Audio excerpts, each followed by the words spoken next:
Hare Krishna, everyone. So today in this Bhagavad Gita session, we're going to look at a very important verse 4.7,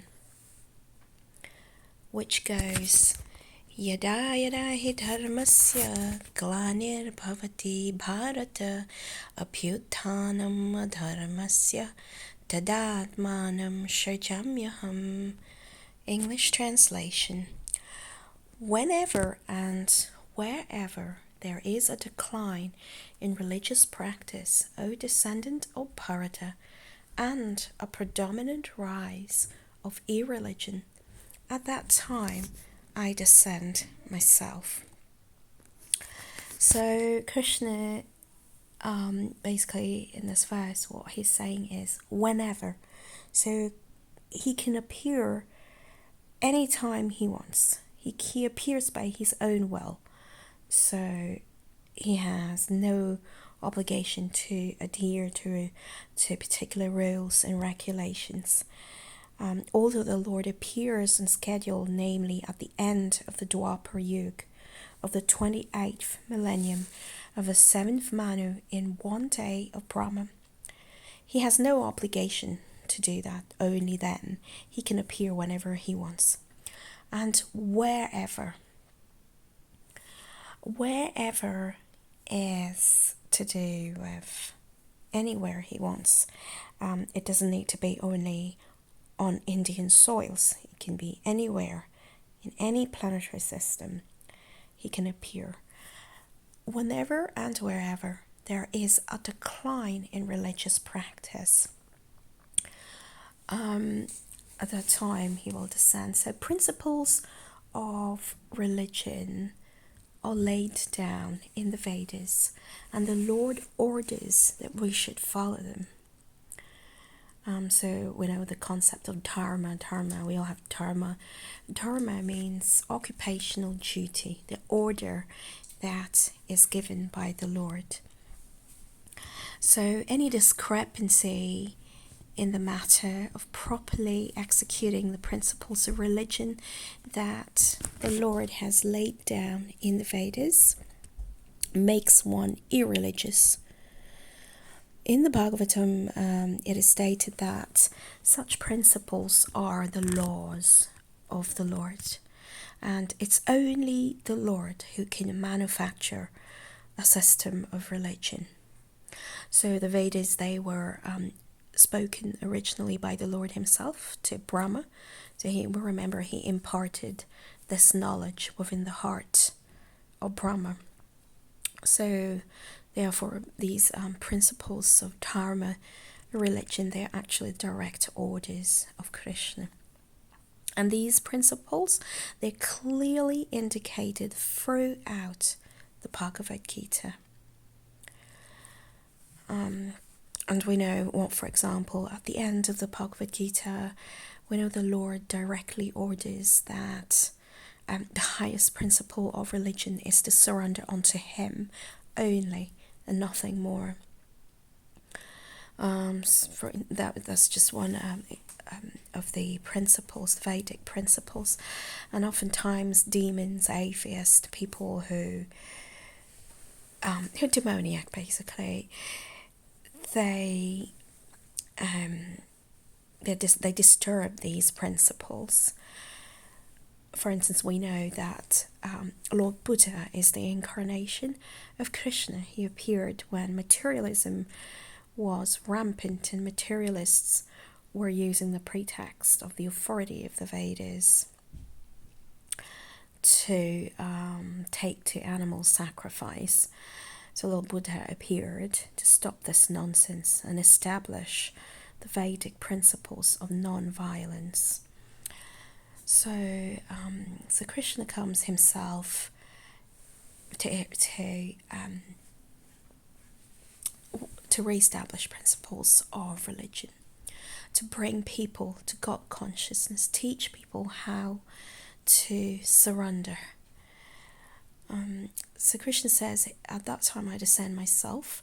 So actually, Krishna can descend personally or in some disguised form, or he can send his bona fide representative in the form of his son or servant, and sometimes he can even descend as a sound vibration, actually, as we will see later on.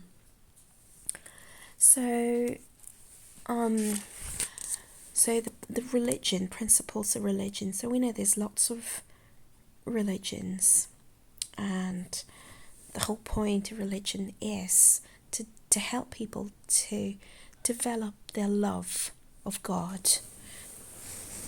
Actually, Krishna says in the Bhagavad Gita, abandon all varieties of religion and just surrender unto me. I shall deliver you from all sinful reactions. Do not fear. So what is the actual religion? The real religion is the religion between the soul and God. So here we can see Krishna is laying down this principle that we should surrender to him. So surrendering unto Krishna is the real religion of the living entity. Bhagavad Gita, oftentimes people ask them, so what religion is this? Is this Hinduism? But actually, Bhagavad Gita religion, it's not sectarian. It's not a Hindu religion or Christian religion or Mohammedan religion. It's the real religion. Bhagavad Gita is the real religion between the soul and God. So the Chaitanya Charitamrita Adi Leela 7.22 says Krishna Kali Kali Nama Rupa Krishna Avatara. In this age of Kali, the holy name of the Lord, the Hare Krishna Mahamantra, is the incarnation of Lord Krishna. Simply by chanting the holy name, one associates with the Lord directly. Anyone who does this is certainly delivered. So our yoga dharma is to surrender to Krishna and chant his name. So Krishna's form, so we're looking at Krishna's form.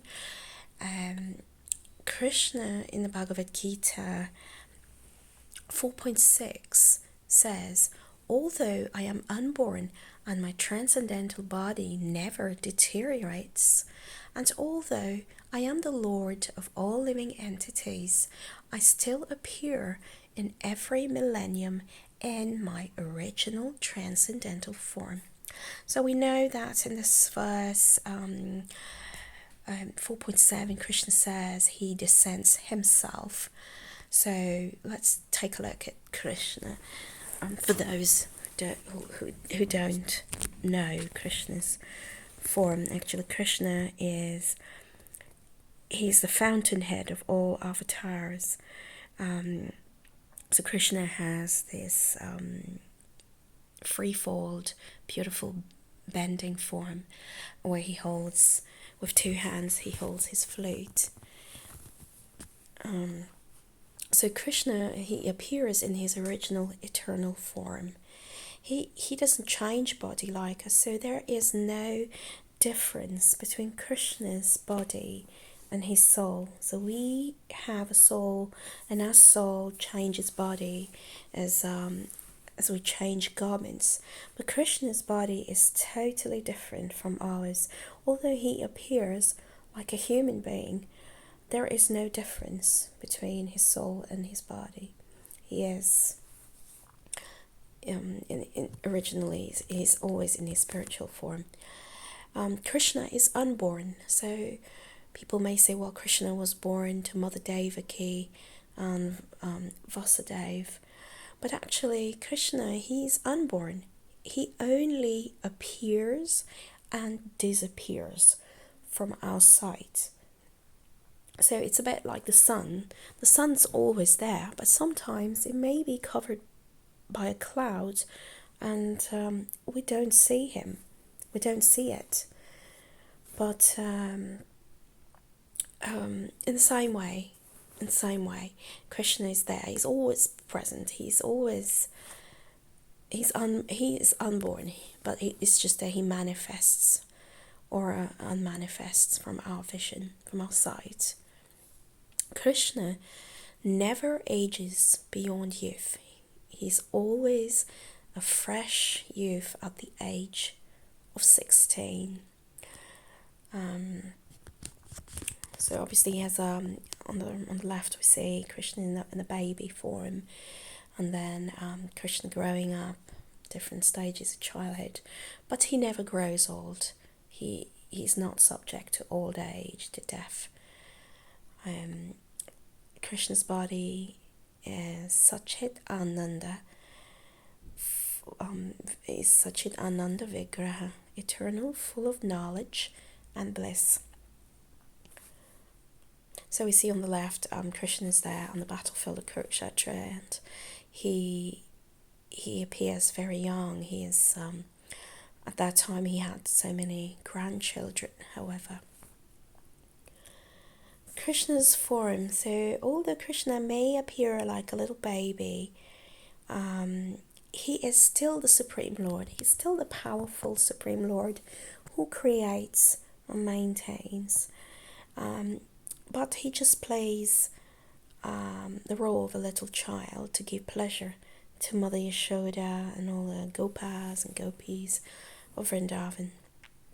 But he's still the Supreme Lord. We see here he killed Putana when he was only 6 days old. When he was 3 months old, he killed Shakatasura, the cart demon. And here we see Trinavarta, the whirlwind demon carrying Krishna. He was only 1 year old, but he killed this demon sent by Kamsa. And on the right we see Krishna with his little finger holding Govardhan Hill. He was only 7 years old at that time. So Krishna is always powerful, whether he is in the form of a little child or a toddler or a grown-up cowherd boy. So Krishna says he comes in himself. He has a beautiful form, very attractive, hence his name Krishna. Krishna means the all-attractive Lord. So we know that there's God, and God doesn't really say much about his activities, his qualities. So Krishna has so many different names, and these names they are come about according to his different activities or his different qualities.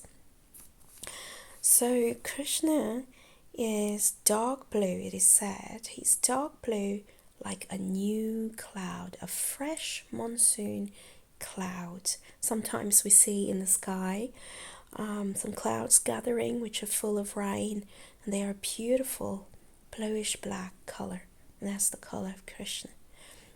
His garment is yellow and brilliant like lightning. He has lotus-like eyes with a red tinge.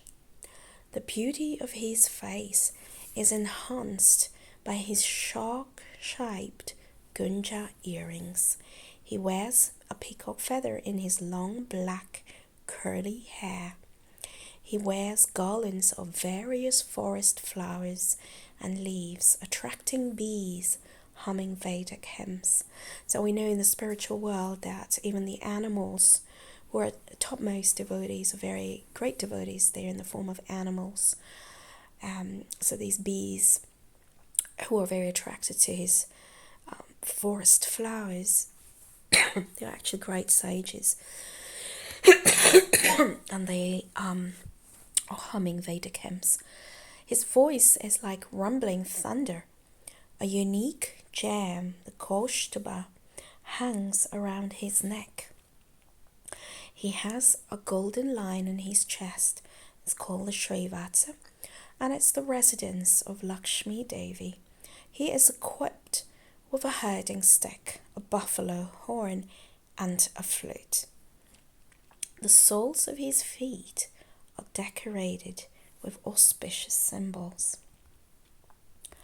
So we can see here the different symbols on Krishna's feet.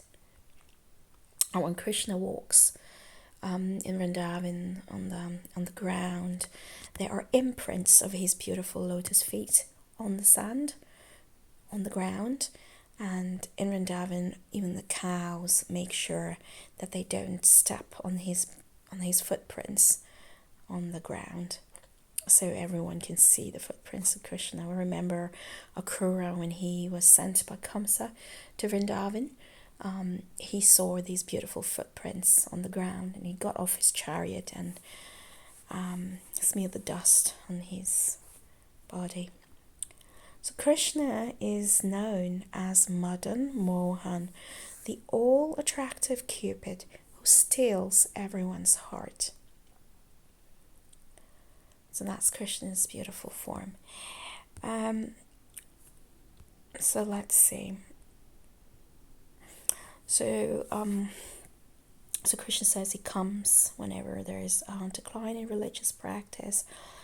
He descends himself. So he remembers all his births, but we're not able to remember anything. In Bhagavad Gita 4.5, the personality of Godhead said, "Many, many births both you and I have passed. I can remember all of them, but you cannot, O subduer of the enemy." So Krishna is conscious of all his appearances and disappearances, but we forget everything about our past body. So we, whenever we are put in the womb, according to Srimad Bhagavatam, we're put in the womb of our mother. It's a very, very painful situation there, to be cramped in there, and then the living entity remembers his past life at that time, and the living entity prays to the Supreme Lord to help him. He remembers all his past lives. But then when the baby comes out at delivery, the process is so traumatizing that all the that the living entity forgets everything about his past body. As the living entity is born, Maya, the illusory energy of the Lord, grasps the soul big time. So Maya is there and we forget everything. So Krishna's incarnations, we said that Krishna comes, it descends. He can descend in any form, any color, and he comes with different mission, a particular mission. So Krishna, however, is the fountainhead of all the incarnations. Each and every avatar or incarnation of the Lord has a particular mission, and they are all described in the revealed scriptures. There are unlimited incarnations of the Lord, and they come, as we said, in different forms and colors.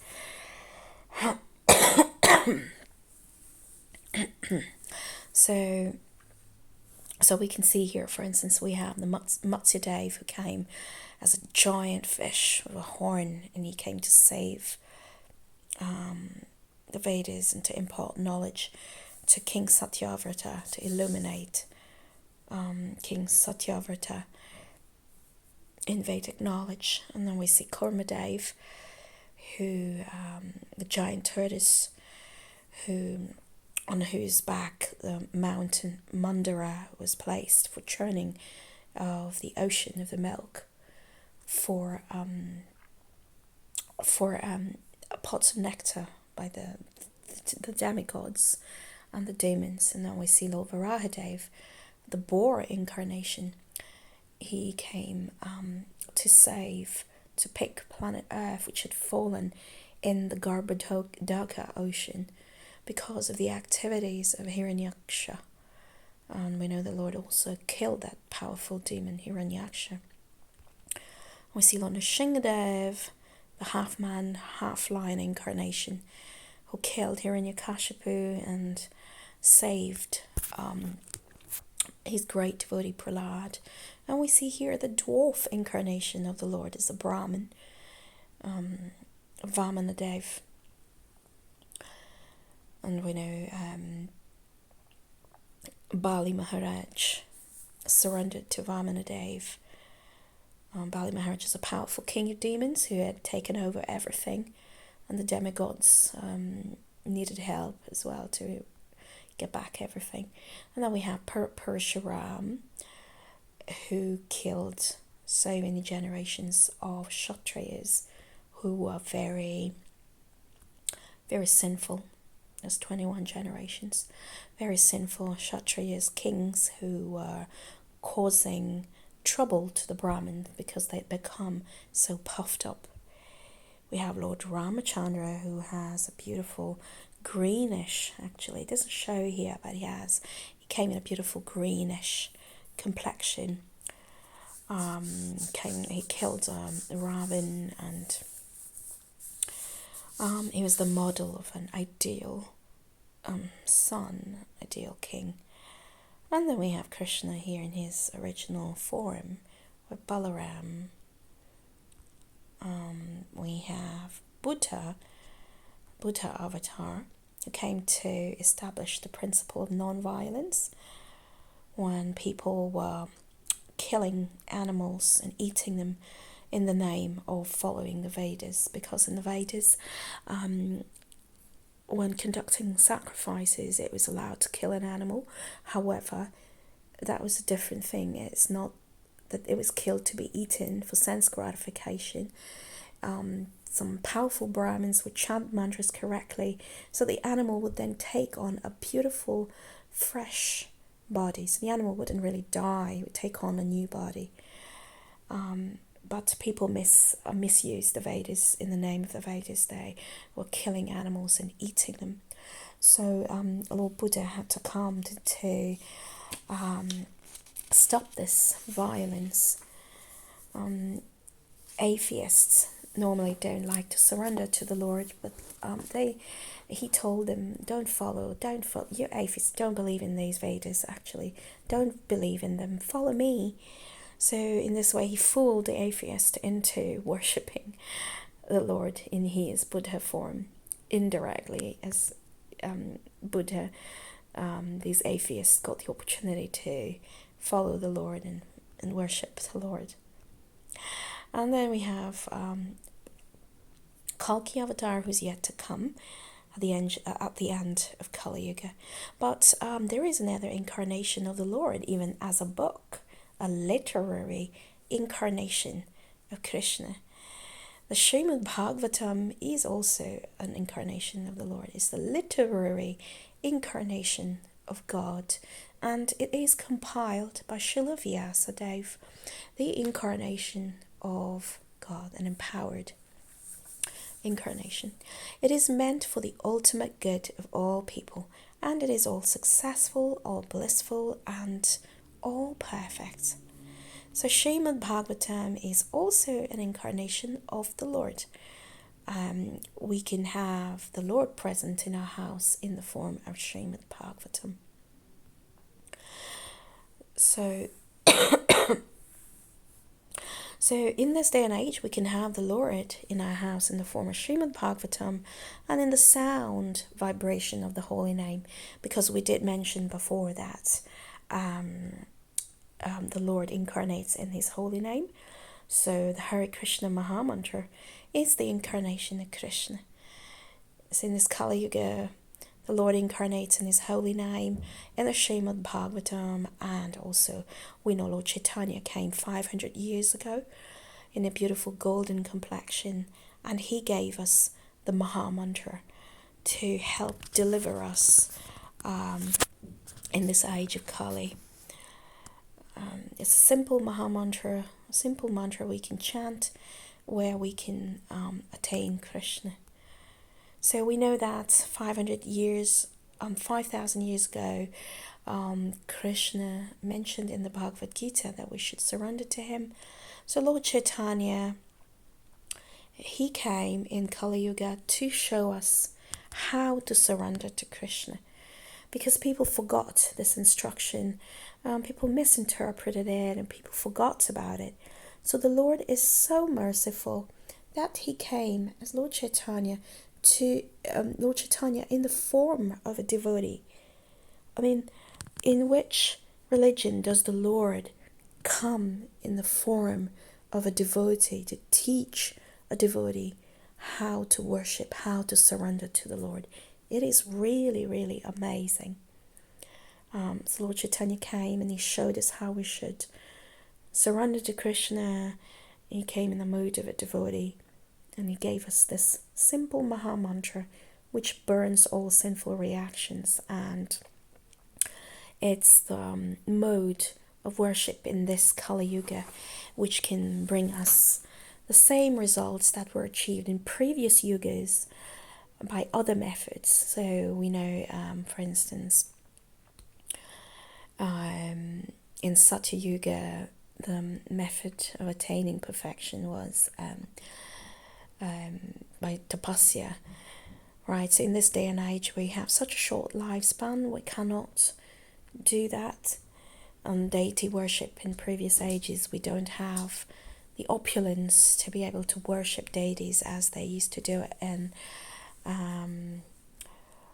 previous ages. So in this age, chanting of the Maha Mantra, the Lord appeared to show us how to achieve perfection. So this is the last slides. I just want to touch upon false gods. So a lot of people in this day and age, they want to be God, and they say that they're God. They claim to be incarnations of God.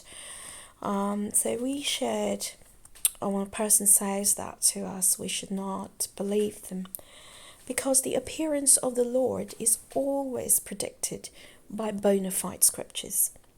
So all the incarnations of the Lord, they are actually mentioned in the scriptures. So gurus, they've come to give us Krishna, but they will never say that they are God. If they do, then that's not a bona fide guru. That's a bogus guru. So if, say, somebody is claiming to be God, then we can say, well, do you have these 6 opulences? Because the Lord is always full in 6 opulences: wealth, renunciation, fame, knowledge, strength, and beauty. And no one can match him in this. We can say to that person, is it predicted in the scriptures that you are God? Can you show us? Where in the scripture does it mention that you are God? Or we can tell them, can you show us your universal form? Because Krishna, he showed Arjuna his universal form. And Arjuna asked, he wanted to see that specifically, because not because he doubted that Krishna was the Supreme Personality of Godhead, but he knew there would be people who would doubt that. And so, in order to show the world, he asked Krishna to show his universal form. So we can ask the person to show us his universal form.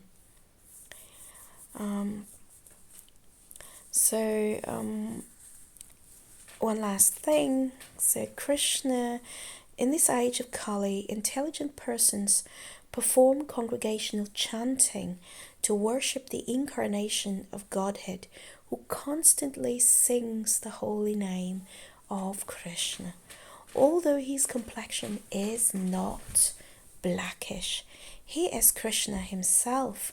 He is accompanied by his associates, servants, weapons, and confidential companions. So this is from the Srimad Bhagavatam, and we know who this incarnation is being mentioned here. It's Lord Chaitanya himself, who appeared in Kali Yuga 500 years ago. So we can see that his appearance has been predicted in the scriptures, in the Srimad Bhagavatam. So In this way, if somebody is claiming to be God, we could ask them where in the scriptures their appearance is described. Right, so I'm going to end here. So let us all chant the Hare Krishna Maha Mantra, which will deliver us in this age of Kali. Hare Krishna, Krishna Krishna, Hare Hare, Hare Ram, Ram Ram, Hare Hare. If you like this video, put a like and subscribe to the channel. Thank you very much. Hare Krishna.